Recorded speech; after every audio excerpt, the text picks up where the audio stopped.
觉得他们最不一样的就是 care about 那一个 vibe， 就是所谓的氛围感。他们常常会说、I can't feel the vibe, it's not vibe。他们会觉得团队里面一定要有那个团队精神，那个氛围要好，就让他们有所谓的归属感。他们是希望就是有一个很好的沟通模式，就是可以互相就是反馈，不管是好的还是不好的意见，也希望可以就是 receive 到。因为最主要是因为他们要知道他们的定位在哪里，然后怎样可以 improve and then 去提升他们的个人价值。所以我看你一直点头，应该是很认同，对吗？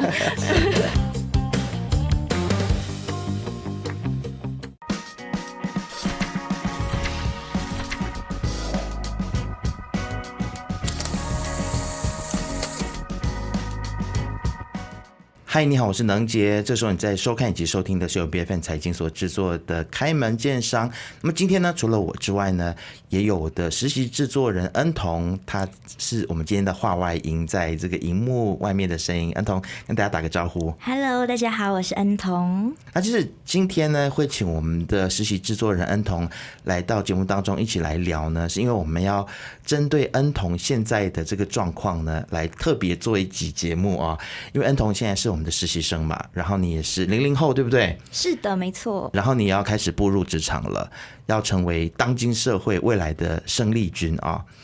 那恩彤，你们对于工作或者是职场的态度其实是怎么样的呢？其实我一直都非常的好奇啊，因为其实我跟你大概年纪相差是有一点多。我几乎就是你爸爸妈妈那个年纪，所以我对你们对未来的规划、人生，还有对于工作的想象是非常好奇的。那你自己作为00后的其中一员，其实你对于职场有什么样子的期待或者是想象吗？虽然我没有办法代表所有的00后，但是以我的个人经验，还有我朋友的一些分享的话，我觉得我们其实对于工作和职场的想象是希望有一个能够注重沟通，然后讲究一个合作精神，然后大家可以互助有爱的这种工作氛围。那其实除了这些之外，我觉得一份我们感兴趣跟能够自我提升的这种工作，也是我们所向往的。那现在的实习工作就是我非常理想的状态。哦，很高兴知道这件事情哎，原来这里是你理想的状态。是的，所以其实00后对于工作的诉求来理解嘛，就是良好的工作氛围，以及能够提升自己的自我价值的一个职业发展。那么其实我也在思考说，企业要如何能够来满足这些00后的需求呢？我相信，如果你问我的话，我个人是没有答案。所以我们今天找到专家来给我们回答啊。我们来欢迎 Highly Group 人事部的经理 Jocelyn 来分享她的看法。Jocelyn， 欢迎你。Hello， 大家好，谢谢你们的邀请。我是Jocelyn Lau， 现在是担任 Highly Group 里的人事部主管。然后可能我的一些分享，我的经验就是我之前有7年的猎头经验。然后 Highly Group 其实他们是一个职场就是招聘的一个行业里面的一个企业。然后我们有分为旗下就有 Highly.com， 就是人工智能驱动的一个招聘平台。然后我们有 HighlyX， 就是一个专业的猎头服务。最主要我们的目标就是可以帮助到就业行业的一个成长。OK， 你这一段自我介绍，我就有好多问题要问你啊。所以就是为什么当初你会想要加入到这个人力资源的工作呢？因为你说你其实蛮长一段时间是猎头哎，对，这是我以前非常喜欢沟通的对象，对，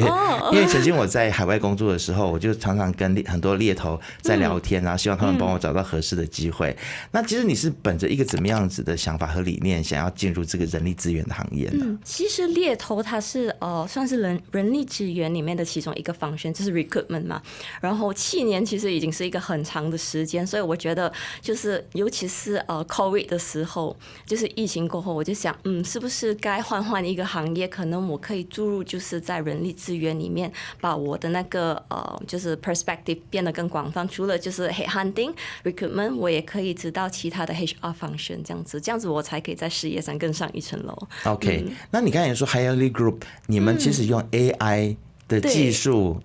这个我觉得很跟得上时代，可不可以来跟我们聊一下这一点，如何运用 AI？ 好，所以其实 Highly Group， 我们虽然是算是一个招募平台，或者是在这一个猎头行业里面，但是其实我们是一个实实在在的 tech company， 所以我们就是有一个很大的 tech 的团队，帮我们 build up 这一个 AI power 的 job portal。怎么说是人工智能？因为现在年轻人都是讲究就是技能，对吗？然后也是自动化，所以人工智能真的是很重要。这样他们可能招工的时候，那个招募平台如果是身为一个雇主，他们也希望可以自动化那个招聘的一个过程。比如说，他们要写一个 job description， 那个工作访纲，就 AI 我们的平台，可能你就可以帮助到他们写到一个很好的工作访纲。然后可能是 job seeker 的话呢，他们如果在我们的平台用的话，可能就可以教导到他们可以怎样去 improve 他们的那个 resume， 这样子，所以就把整个可能 job searching 的那一个过程变得很方便。OK， 好哇，跟我以前一开始大概是30年前开始步入工作的时候的那个时候的整个找工作的模式都已经不一样，现在已经都科技化了，人工智能化了啊。你是80后吗？我是70后。OK， 不好意思，没有关系，没有关系啊，年龄只是一个数字而已啦。对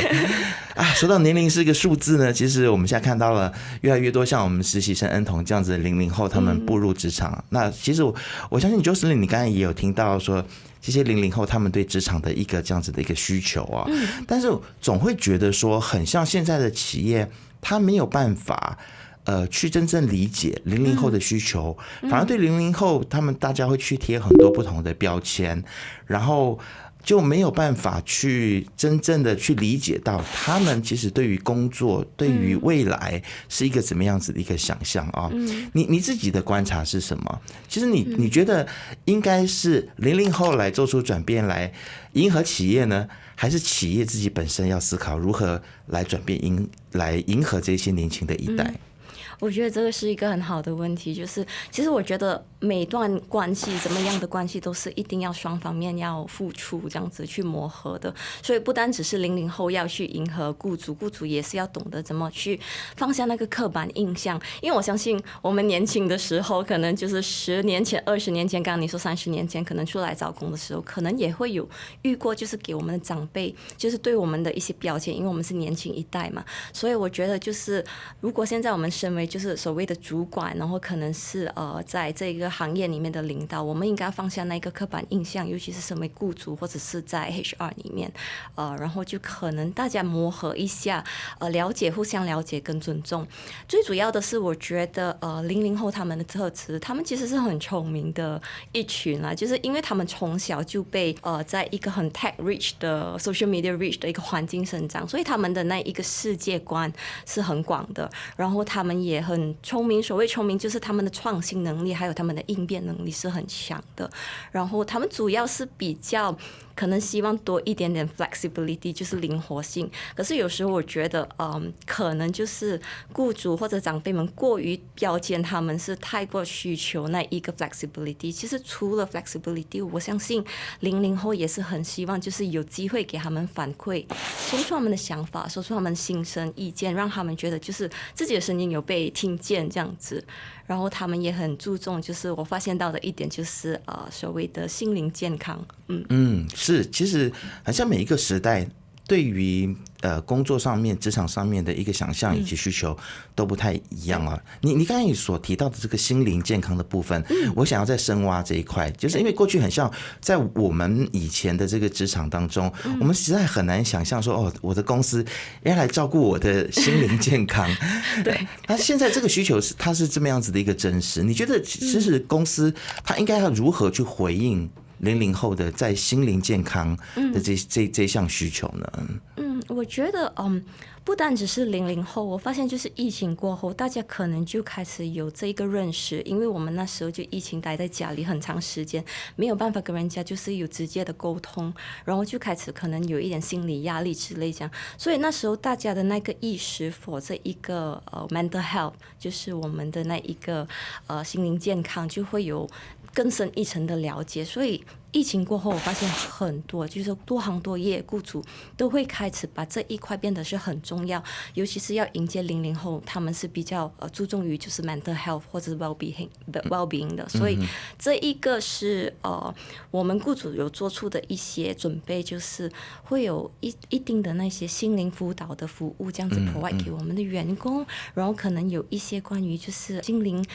健康的一些活动，可能一些 mental health talk 啊，就是这样子的东西，就让他们觉得就是他们是有被照顾到的在这一块。那么其实00后在步入职场啊，您自己在工作当中遇到的00后，其实您刚才有提到他们很多的特质，他们是非常的 tech savvy，然后呢，他们其实对于社交媒体的运用，对于科技的运用，其实也是非常的灵活。但是他们在团队合作、还有创新思维、还有技术的应用上面，其实跟我们有什么不太一样的地方吗？啊，我应该说跟我啦，跟我这个年纪比较稍长的人，我年纪也不小，我年纪也不小，我80后的，所以我觉得他们最不一样的就是他们很就是 care about 那一个 vibe， 就是所谓的氛围感。他们常常会说，I can't feel the vibe, it's not vibing， 就是所谓的氛围感，就是他们会觉得，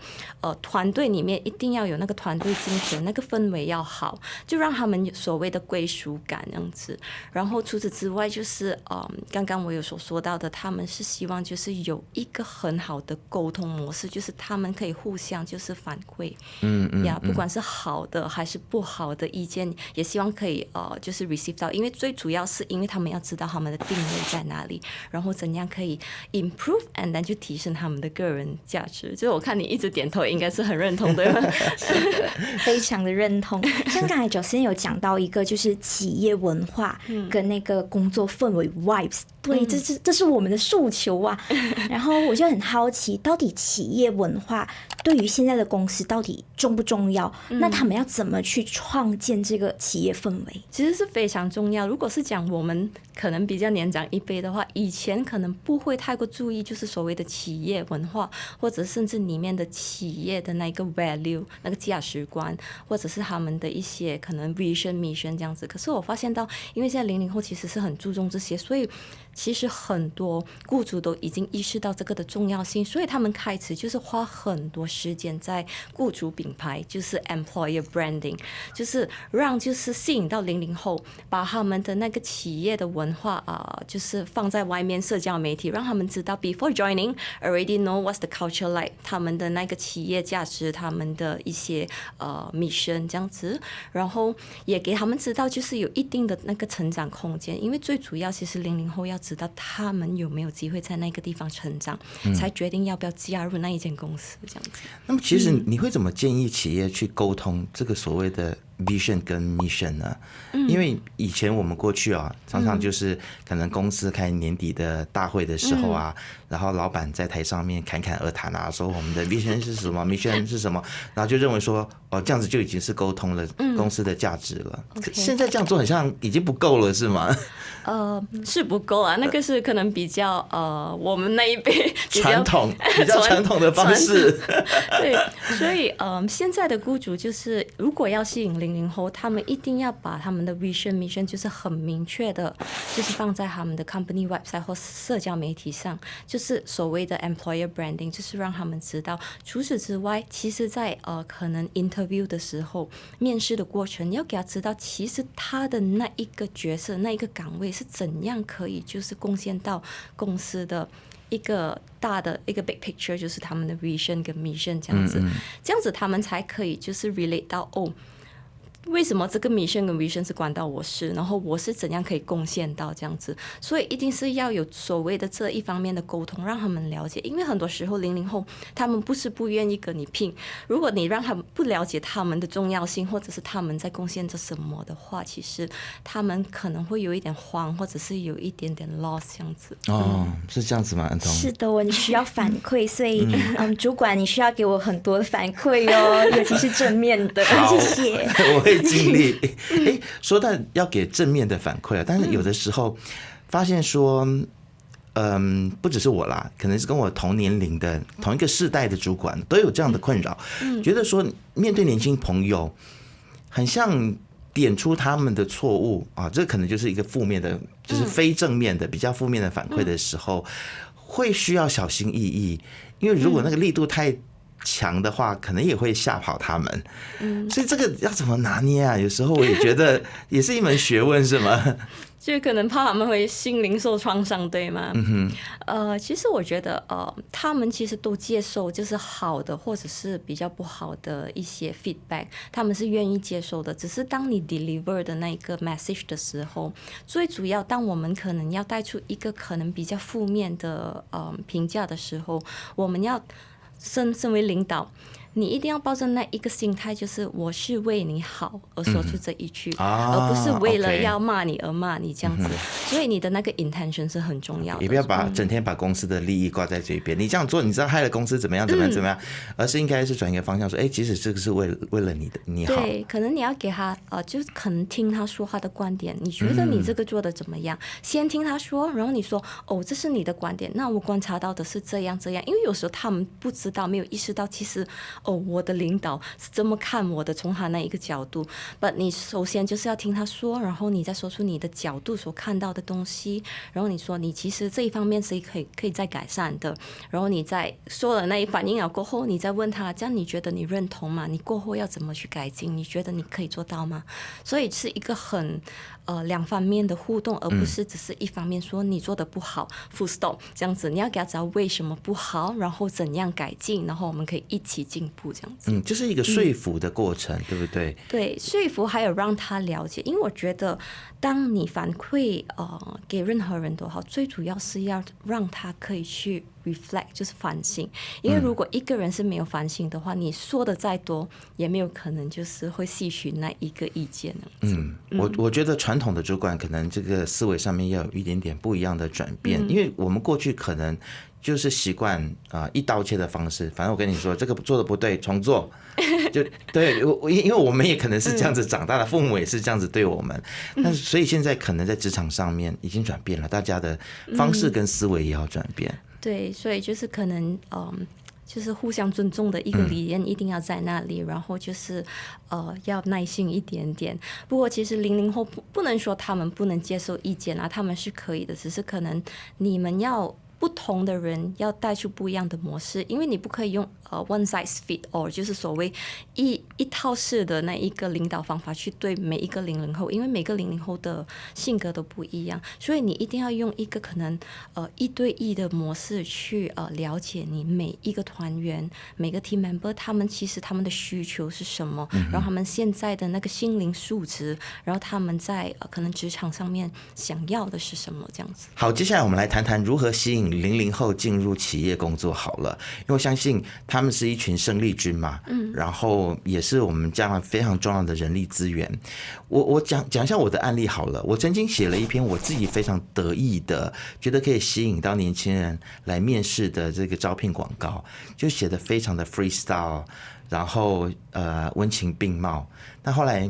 那一篇征聘广告很像没有成功，可能我可以过后等一下给你参考一下，你看看可以点出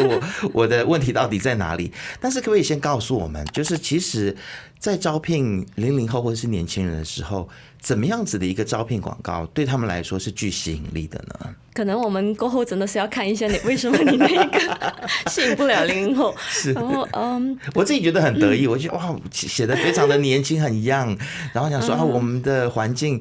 多么的好，然后多么的开放，然后你的主管非常好沟通等等，这些都写进去了。但是很像投履历的人不多，到底是发生什么问题了？所以要吸引00后的话，最主要雇主一定要开始用就是比较就是自动化，还有就是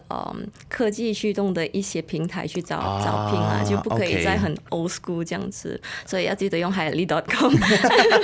顺便打了个广告，打了个广告，不能够只是在自家的脸书啊、Facebook 啊，或者是 social media，其实也是可以。我是其实第二个点就是我是很鼓励，就是雇主也是一定要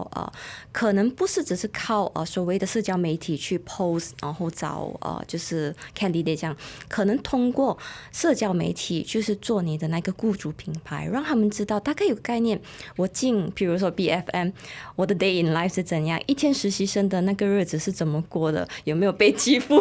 然后过得开心吗之类，这样就让他们有一个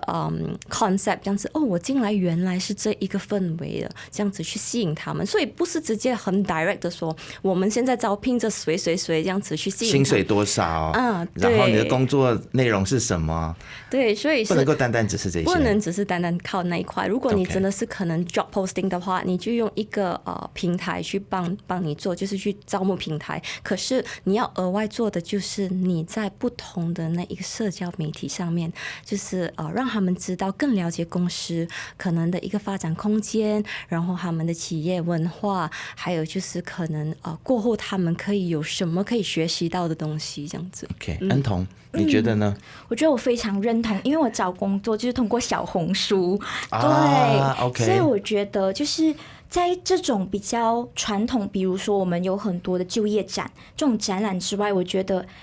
把自己的工作环境或者是公司的整个文化呈现给那些00后，我们这些00后看到底这个公司到底是怎么样的，让我们能够有想象，是非常非常重要的。其实Jocelyn， 你会认为说00后他可以为公司创造哪一些的价值啊？然后公司又可以为这些00后创造哪一些的价值，来吸引他们继续的留下来？00后怎么可以创造价值？因为他们也是很有那一个创新的思维，因为刚刚有说到他们在一个很tech rich 的 environment 成长，然后他们世界观很大，然后其实他们就是科技能力就是那一个敏锐度很高，所以如果公司真的是要与时并进的话，他一定要请就是一般00后，就是大家就是数字化那一个系统，然后那一个就是企业这样子，这是第一点。然后第二点就是我发现就是00后比较善于就是社交媒体的那一个营销，and then 还有他们也是很会数据分析。现在这个时代，每家公司真的是要懂得数据分析，因为我们不能只是凭感觉或者是凭传统的框框去做一些决定，我们做的每个决定最好就是以数据来分析过后做出一些抉择，或者是想出一些方案这样子。所以我相信00后在这方面真的是可以给到一些企业的价值在，而企业怎样可以就是给到价值，就是00后就是一定要让他们觉得就是有发展的空间，然后最主要就是让他们知道就是他们现在在公司的定位在哪里，然后怎样就是可以 contribute 到，这是第一点。然后第二点呢，就是其实企业一定要也是要provide 一些可能 tech 的一些 software， 就是让他们就是在工作方面也是比较有效率一点，而不是只是单单靠着可能一些很传统的方法去做事情这样子。我听到有一些中小企业还在用着10几20年前的软件或者是硬件的时候，我就觉得非常不可思议。这个会不会吓跑年轻人呢？会，因为我现在发现有一个现象，就是很多可能比较 traditional 的企业，他们开始就想要年轻化那个公司，可是我觉得他们可能有一个不太对的 concept， 就是他们以为引进一般年轻人就可以年轻化整个公司，可是他们只是拉低了那个平均年龄，可是实际上是没有在年轻化那一个企业，也没有在让那个企业更加占优势的那个占竞争力。主要如果你真的是要年轻化那一间公司的话，你引进一般年轻人00后，你要吸取他们的可能一些意见，然后一起做出一些改革，让他们带领一些就是创新的思维，去让这个公司也是更加的就是数字化。是，对，要听取他们的意见了，不是把他们请来了，然后完全不听他们的意见，只是老是按照自己的意思去做，那是不行的。然后也留不住他们，因为我相信他们很快就会跑了。是，但是有很多传统的想法是认为说，我只要有一个比较公开或者是透明的一个晋升的系统啊，或者是晋升的一个管道，让年轻人看到，他们就会愿意留在我的公司。很像这一套，很像也不足以让年轻人留下来了，对吗？对，当然那个清晰度，那个 career path 清晰度是一定要有在，还是很重要。对，很重要。不管是00后还是我们这个时代，我觉得那一个清晰度一定要，透明度一定要有在。那怎样可以留住00后？就是我觉得你们可能可以想一下，就是他们有没有就是被听见他们的那个意见啦？就是刚刚我也所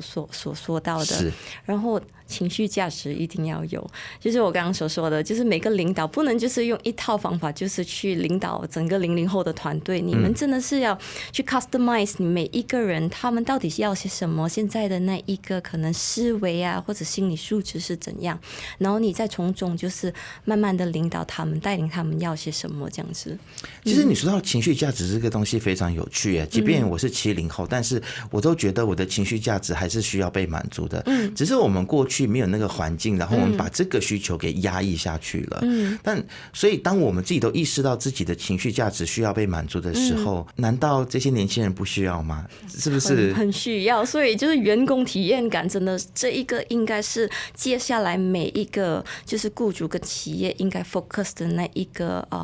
企业的核心了，就是员工体验感。真的，我就一直很想要有一个情绪稳定的一个工作氛围。但我觉得我们的我目前的工作状态就这里的是大家都很互助有爱，是很亲切的那种，所以我特别的喜欢，也是为什么我觉得这里很符合我的理想的工作职场的状态。那我觉得很重要的是怎么去提供情绪价值跟情绪稳定的工作氛围。我觉得很重要的核心可能是尊重这件事情。一直想要分享的是，很多时候我觉得传统的公司好像会有那种大家长式的管理方式，就是以上对下。可是我觉得工作应该是比较平等，就是我们在各自的位置，然后做好各自的事情。我尊重你是主管，你尊重我是你的员工，我们可以互相沟通跟交流。是，那安彤，你对于工作环境有没有什么样子的要求呢？你会比较希望说工作，我们刚才讲到的是氛围嘛，但是这个环境它需要一个是怎么样子？比如说有怎么样的工具，或者是需要怎么样子的 pantry， 你知道吗？怎么样子的福利或者是工作环境才会让你觉得说，这是一个很棒的工作环境？我在这里发现一点，就是好吃的早餐很重要。对，免费早餐吗？是的，我就会觉得说早餐，因为早餐会让我有一个想要早起，然后来到公司吃早餐，然后我就可以开启一个很美好的一天。就是我觉得这个是蛮重要的，而且我发现就是不是所有公司都会提供这件事情，所以我觉得蛮幸福的啊。对，我们有提供早餐，我也想要加入。那就是你觉得呢？我们应该怎样子来打造我们的工作环境，还有这个文化的氛围？当然，刚刚恩彤所说到的就是这些额外的 benefit， 就是可能 free 的免费早餐，有些可能是免费午餐这样子，这些是很好的一些 initiative。那主要如果是讲除了 position title 还有那个工钱之外，在非物质方面怎样可以满足到00后的话，就是一定要让他们有那个参与感跟那个归属感很重要。怎样说就是有参与感，就是发表意见，不管他们意见到底到最后有没有被吸取，最主要的是不要只是就是 reject 他们的 opinion 或者 suggestion， 你让他们发生过后，如果是觉得他们的意见可以用的话，当然是要去实行。如果觉得他们的一些想法是可能没有办法去实行的话，你要让他们知道为什么。所以这样子也可以帮助到他们过后的一个思考能力，然后他们也可以有一个个人的发展。所以你要给他们知道为什么，因为很多时候 we take some ideas from 00后，我们讲这个不可以，可是我们又不说为什么不可以，他们就可能会觉得你们没有听我的意见，或者他们也觉得很懊恼，我哪里做的不好，为什么我的意见没有被就是采取去就是变成一个真正的东西这样子。然后这个是所谓的参与感。刚刚我所说的归属感就是团队里面一定要有就是透明度的那一个沟通方式，然后就是让他们觉得就是有被尊重到，刚刚所说有被注重有被尊重。注重的话就是可能被分配的一些任务，他们是觉得是真的是有贡献到，他们所做的东西是有影响力的，不是给丢一些可能比较琐碎的事情给他们做，就这样子而已。所以要让他们觉得真的可以发挥自己的价值，可以贡献，这样子他们慢慢就会觉得自己有那一个归属感，这样子也可以待得比较久。其实现在很多的年轻人他们选择非常多，所以我们现在看到说人员的流动也是蛮大的，特别是在我们媒体行业。那我觉得这个是一个蛮头痛的一个问题啊。Jocelyn， 你有没有什么样子的办法可以来解决？如果一间公司遇到这个不断的有人辞职，然后不断的补薪水这样子的一个过程的话，你觉得第一可能问题出在哪里？第二，我们可以怎么样子好好的留住人才？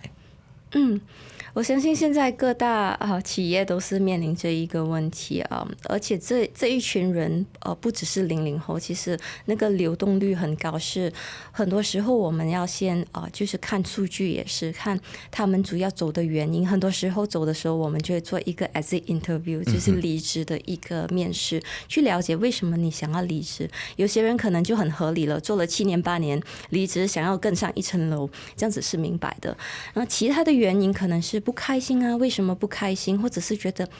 领导方面可能缺少给一些可能就是指导或者是方向的话，从中你这些数据收集回来，你去看可能占据最多的那一个，你就是先要去解决的一个问题，看你怎么可以做调整。如果是因为觉得这间公司缺少培训，然后觉得我在这个职位根本我也不懂我自己在做什么，也没有人真的可以就是教导我，没有一个很好的一个培训的话，这样你已经知道这个是占据就是大部分他们离职的原因。像这间公司一定要就是先 look into 他们的培训，怎样让他们这间公司的 L&D 做得更好，这样子就可以留住所谓我们的人才。其实另外一方面呢，就是我发现说年轻人他很在乎他公司能够提供给他什么样子的科技以及工具。但是现在有很多的老板他可能就认为说哎呀，我们现在公司刚起步啊，所以我可能工具没有办法给你到太完整啊，可能都用旧的电脑啊，或者是用旧的 software 啊。那我觉得那个思考有的时候可能会有一点矛盾，就是当你没有提供这些工具的时候，你又没有办法留住人才，但是你又觉得说这些工具是你们年轻人 you have to earn it， 你必须要自己先付出努力，我才让我看到你的价值，我才提供给你工具。这个其实是一个蛮矛盾的两代的一个思想上面的差距。你觉得我们该怎么样子去弥平这样子的一个观念上的差距呢？我觉得就是工欲善其事必先利其器这一句话是有它一定的重要性的，所以工具一定要到位。那我也站着雇主的那个角度看，很多时候可能他们那时候的那个财务状况是没有办法就是去买所谓那一些可能比较高科技的东西。那要怎样做那个调整呢？就是可能先去可能 source 不一样的，可能我们不直接去到就是 Grade A+， 我们 at least improve 我们 current 现在用这的东西，level up 一个 level 也好这样子，然后从那一边可能也不太对，慢慢的就改进 ，at least 让他们觉得就是我不是浪费太多的时间，就是用着可能比较旧款的一些 software，这样子我的那个效率也没有在，所以我觉得可能00后或年轻一辈也要让可能长辈就是可能比较年长一辈的一些领导知道，其实用了这个我们的效率可能是翻倍的，这样子其实过后公司的那个 ROI 其实是更高的这样子。所以我觉得也是要先做一些功课分析，然后可能给他们看一些方案，可能不可以直接去 upgrade 到去 A+ 的 at least 你先 upgrade 一个 level 也好这样子。然后我觉得雇主方面也是要就是meet halfway 啦，就是大家也是互相就是帮忙 and then 就是可以让公司做得更好这样子。最重要就是要沟通啦。你必须要让员工知道说我们现在可能没有办法一下子一步到位，但是我们有努力了，我们尽量的看能不能够满足哪一些的需求。因为有时候身为我们中阶主管的也会有一点焦虑，你知道吗？就是公司没有办法提供这些，但是我知道另外一家公司他们有办法提供，那我也知道我的员工可能也在眼睛在盯着那家公司了，你知道，就是有时候也是存在这种竞争关系。但是最重要就是让他们看到，说我们有很努力的在想要满足大家的需求，就是要做一些调整，这样子调和，然后如果你刚刚所说到了，你做 mid management， 其实有时候做 mid management 其实蛮懊恼，因为你要就是满足两方面，这样子你的那个角色就很重要。你要怎样可以让他们两方面就是 mid halfway 的所谓的做调整，就是磨合，这样你就是可能从年轻一辈可能00后就是听他们有什么方案，然后上一辈你大概也可以大概想到他们现在的想法是什么，然后你从中就可能帮他们两边的一些可能所谓的资讯就是 meet halfway 做调整，然后你再呈现过去给management 这样子看有没有办法通过咯。是，好的，恩彤，你还有什么其他的问题想问吗？我就很想要知道，你觉得目前企业还可以做出怎样的改变，或者是他们还有没有其他的，尤其是观念上应该要怎么样去迎合00后们？这一个我是觉得第一点就是企业各大企业一定要就是以员工体验感为核心文化这样子，因为他们就是到底有没有一个很好的 feedback culture， 所谓的那一个反馈的那个文化，然后他们的那一个所谓的那个 mental health 有没有给 support 到，然后就是他们有没有办法的就是在公司里面有受到培训，然后慢慢成长这样子，所以这些东西其实都会影响到他们对那间公司的体验感这样子，如果体验感高，情绪价值就会拉满，这样子你也可以留住人，这是第一点。然后第二点呢，就是我觉得大家一定要有这个 continuous learning， 就是持续学习的这一个观念，就是 growth mindset。不管你是雇主也好，00后也好，我觉得大家要一起就是学习，一起成长，跟00后一起成长。不要觉得我已经是前辈，我懂所有了，不能有这样子的 mindset。我觉得是可能就是你跟00后的距离就会越来越远，所以一定要有大家一起学习的那一个精神，这样子。然后第三点呢，就是我觉得HR 人力资源的这个 department 一定要懂得怎么去自动化，还有就是科技化，因为我发现就是可能比较 traditional 一点的 HR， 他们就可能花很多时间在很繁琐的那些 paperwork， 这一些其实是not so impactful to me， 所以可能你用一些所谓的软件帮你做这些繁琐的那些 paperwork， 然后其实 HR 应该就是花时间去跟员工好好的沟通，然后知道他们要些什么，然后想出一些比较就是有效的方案，就是让整个公司真的是可以好好的进步。然后第四点的话，我会觉得就是数据啦，因为刚刚我有提过几次，就数据很重要，所以我觉得HR 要懂得就是开始怎样就是用数据来做抉择，然后也知道为什么那一个人力的流动率那么高，然后是什么原因，或者是用什么东西去评估他们的那个 performance， 这样子也是很重要的。然后最后的最后，我是觉得就是一定要互相尊重啦。我觉得就是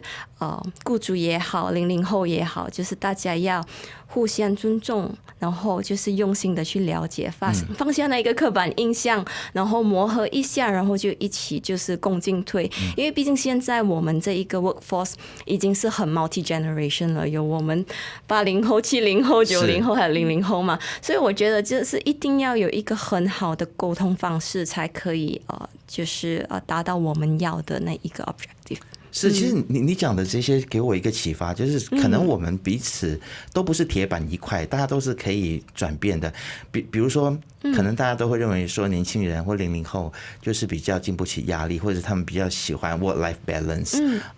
然后所以他们不愿意加班。但是我听了 Jocelyn 今天的这个分享之后，我在想说有没有可能他们不愿意加班是因为我们没有满足到他们的情绪价值，没有让他看到说这个加班他背后他的价值是什么。当他没有看到价值的时候，他当然就不愿意加班了。但如果你能够去鼓励他们说，我们现在有一个这样子的一个 project 要做，可能大家多付出一点点，然后可能去说服他们愿意来多付出一点，而且告诉他们说你这个付出的背后可能可以得到什么，或许这样子就可以驱动他们多一点时间上班。这样子理解对吗 Jocelyn？ 这样子理解是可以的。然后最主要是你要给他们知道那一个重要性，为什么他们做的东西就怎样贡献到这个 project， 然后为什么他们要加班。那可是加班方面，我们雇主也是要做我们这一块，就是如果真的是很频繁的加班，我们要先去了解就是2个原因，一个是工作量可能太大，如果工作量太大，可能我们要做一些调整。如果那一些可能不太重要的事情，那一些任务，可能我们可以先放一边，这样子做一些调整。第二个点就是可能他们的能力是可能还没有到位，所以他们需要更长的时间去完成一个任务。这样是不是我们要想一下怎样培训他们，让他们更有效率的达到他们的那一个任务，这样子。所以先要了解为什么他们如果真的是很频繁的去就是 OT， 这样OT 的话，我也希望00后也明白，就是我们 OT 是有它的原因的，就是可能有时候那个 timeline 很赶，那 OT 过后你可能会有所谓的成就感，就是你从中学习到就是 sense of urgency， 然后你也知道在怎么短期里面，原来你可以完成那一个任务的这样子。但是它绝对不可以变成常态就对了，因为常态性的加班，我觉得真的会压垮员工的，而且不健康，所以要想一下为什么。我想要小小发言一下，就是首先我觉得可以尽量避免加班是最好的，因为希望能够，我觉得生活跟工作的平衡还是我们所追求的，就是 work-life balance。那我觉得第二件事情是，到底为什么加班？像刚才Jocelyn有讲，可能重复性的工作我们一直在做，或者是没有达到一个良好的沟通跟有效率的，导致我不知道我的老板到底要什么，所以我才会一直去懊恼跟去想到底要怎么去解决。我觉得可以提供一些可能指引，让他们知道我到底要做什么跟怎么做是最好的。然后最后的是，我觉得要让不要强制或者是要求员工加班，我希望可以是自主性的这件事情。自主性在体现于不是告诉你在加班，而是你在做一件可以让你成长、可以让你有价值的事情。哇，我觉得今天我们这样子的一个对谈非常的棒。我们有这个人力资源的专家 Jocelyn 在现场，然后我们也有00后的代表我们的实习制作人恩彤在现场那不晓得大家对于我们今天的这段对话，你是否也有带给你一些怎么样子的启发呢？对于如何去吸引00后进入到职场工作，其实我觉得更多的时候呢，可能是企业真的是要去自我来调整，来迎接这一群新生代的生力军如果你的思考只是一直不断的觉得说是他们应该来调整来迎合你的话，可能就会有一些问题了，是吗？是，所以一定要双方面的一起做那个磨合跟调整，是要双方面来一起来磨合。那么今天非常谢谢 Jocelyn 来到节目当中，也谢谢恩彤，谢谢。那大家有什么意见或想法的话，都可以在下面来留言来告诉我们。记得一定要订阅、按赞以及开启小铃铛，可以看到所有财经最新的影片。我们下次见。